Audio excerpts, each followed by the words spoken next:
Dans cet état, tu sais, où on est vraiment bien, dans cet état où on se sent vraiment bien, dans ces états dans lesquels on se sent en sécurité, apaisé, quelque chose qui te caractérise vraiment. Alors l'hypnose, c'est un état élargi de conscience qui permet en fait au patient de faire le pont entre son conscient et son inconscient de manière à travailler sur des objectifs précis. Voilà, en fait l'hypnothérapeute, il est vraiment là pour aider le patient à laisser parler son inconscient plutôt que son conscient. Une séance de préparation mentale, ça consiste à cibler un objectif précis avec une personne. Ça peut être un sportif ou un non-sportif. Et ensuite, le mettre en hypnose, de manière à lui faire travailler sur cet objectif afin qu'il le réalise à moyen, court, moyen, long terme en fonction de ses besoins, en fait, tout simplement. Voilà, donc on va vraiment travailler sur l'aspect psychologique. Donc tout ce qui est lié au psychologique, ça peut être la gestion du stress, ça peut être focus sur un objectif précis, ça peut être la gestion des émotions en général, cohésion d'équipe, etc. Pour avancer mentalement, tout simplement. Si je veux faire ce métier-là, c'est pour ça. Si toi t'es aussi. honnête, t'estimes que... Voilà, ouais, si moi je suis respectueuse, j'estime que c'est ce qu'on doit me donner en retour en fait. D'accord, donc le respect c'est très important pour toi. Ah oui, bah c'est la base de toute la vie, je trouve. D'accord, ok, ouais. Pourquoi, en quoi c'est... Bah parce que sans respect, y a rien du tout en fait. Entre les gens... Sur une séance d'hypnose, les étapes. La première, c'est ce qu'on appelle l'anamnèse. L'anamnèse, donc on va parler avec le patient, on va aller chercher des informations sur les raisons pour lesquelles il veut traiter cet objectif. En quoi t'as pas confiance en toi? Pourquoi tu aimerais avoir plus confiance en toi? En quoi le fait d'avoir confiance en toi te permettrait de vivre mieux, etc. Ça va nous permettre d'extraire des informations très utiles pour pouvoir travailler dessus. Ça va nous permettre d'extraire des émotions. Quand on dit à quelqu'un en quoi t'as pas confiance en toi, il va tout de suite repenser à des choses et peut-être qu'il y a des émotions qui vont remonter, de la colère. J'ai pas confiance en moi parce que cette personne à cet âge-là, elle m'a fait ça. Donc du coup, on a des informations vraies ou pas vraies, hein. Ça peut très bien rien avoir avec le sujet et puis avec la manière dont on va traiter la personne. Mais en tout cas, on a ces informations-là. Et en fait, c'est l'accumulation et l'amas en fait, de toutes ces informations qui vont nous permettre de passer à la phase suivante, la phase d'induction. Exactement comme ça. Voilà, très bien. La phase d'induction, c'est justement commencer à mettre le patient en hypnose de manière à créer un lien entre le thérapeute et le patient en fait. Voilà. Et ensuite, on va passer dans la phase de travail, la phase d'hypnose, même si elle a commencé dès le début, hein, mais la phase d'hypnose, où là, vraiment, on va être dans le corps de séance. Ton esprit dit à ton corps, je dors. Et plus ton corps s'endort, et plus ton esprit s'éveille à ma voix et à tout ce qui est bon et utile pour toi. Si bien que, à partir de maintenant, tu rentres vraiment profondément dans cet état que tu connais si bien, dans cet état, tu sais, où on est vraiment bien, dans cet état où on se sent vraiment bien. Il y a des gros avantages à pratiquer l'hypnose, tout simplement déjà parce que ça nous permet de travailler sur soi.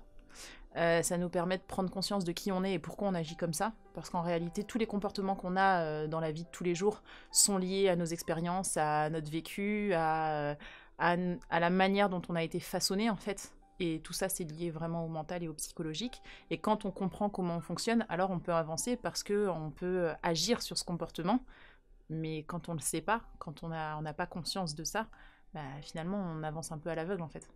Et l'hypnose permet de prendre conscience de ces comportements, de prendre conscience de nos valeurs, de prendre conscience de notre formatage en fait finalement, pour oui ou non le transformer, oui ou non avancer en fonction de nos envies, hein, tout simplement. Mais en tout cas pour moi je suis persuadée que c'est un bénéfice incroyable l'hypnose, ouais. C'est un outil incroyable.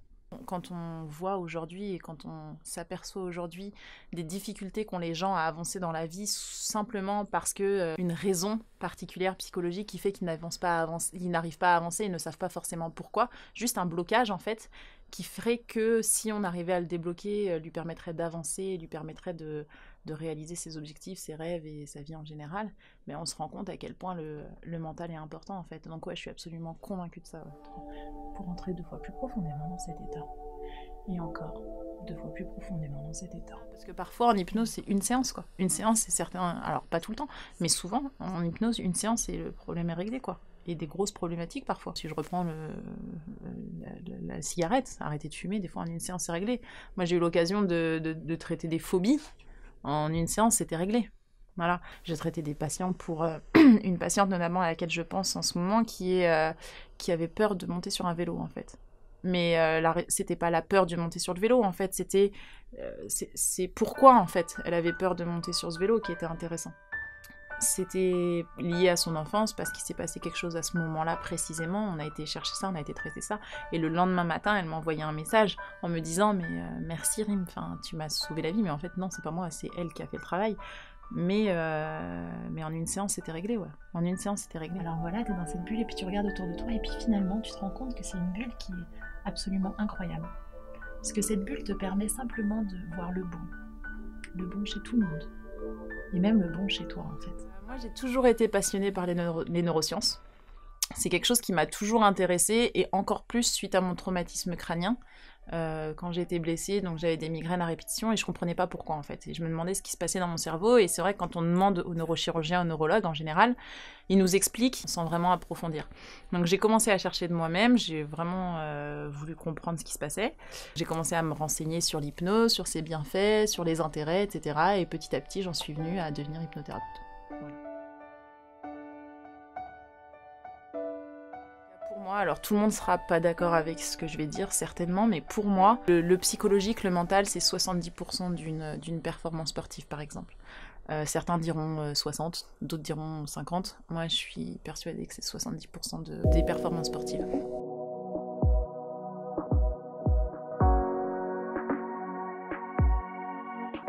Avant d'être sportif de haut niveau, c'est des êtres humains.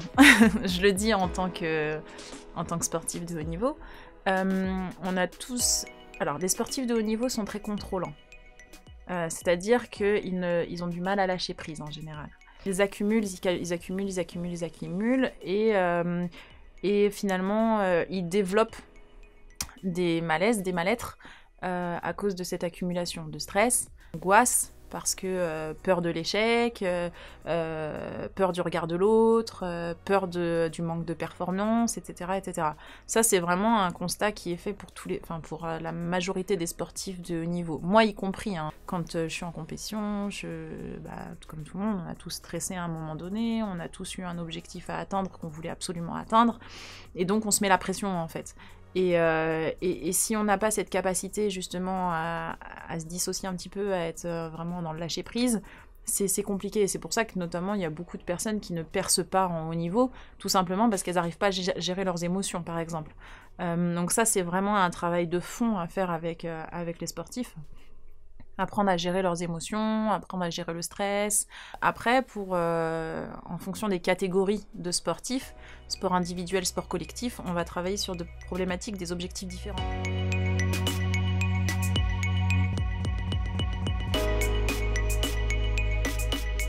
L'hypnose de spectacle, c'est quelque chose de très drôle. Voilà.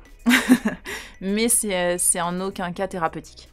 Ça, c'est très important de le savoir, parce que en réalité, quand on est en hypnose, quand on est un patient sous hypnose ou en hypnose dans un objectif thérapeutique, il y a beaucoup de choses à prendre en compte. Et notamment, il y a tout un cadre à mettre en place. Comme par exemple, ce qu'on appelle les fusibles. Les fusibles, c'est des choses qui vont permettre aux patients d'être en sécurité. Voilà, on travaille sur la bienveillance, donc d'être en sécurité. C'est-à-dire que s'il se passe quelque chose à un moment précis pendant la séance où le patient se met à pleurer et nous, on ne sait pas trop pourquoi, s'il a une crise d'angoisse et qu'on ne sait pas trop pourquoi, les fusibles qu'on va poser vont permettre justement de mettre le patient en sécurité et de l'envoyer dans un endroit dans lequel il va se sentir bien. Ça, c'est très important en hypnose. À la boxe, par exemple, tu sais, à la boxe, dans ce lieu qui vraiment, vraiment te correspond. Dans ce lieu qui est exactement comme ça. Dans ce lieu.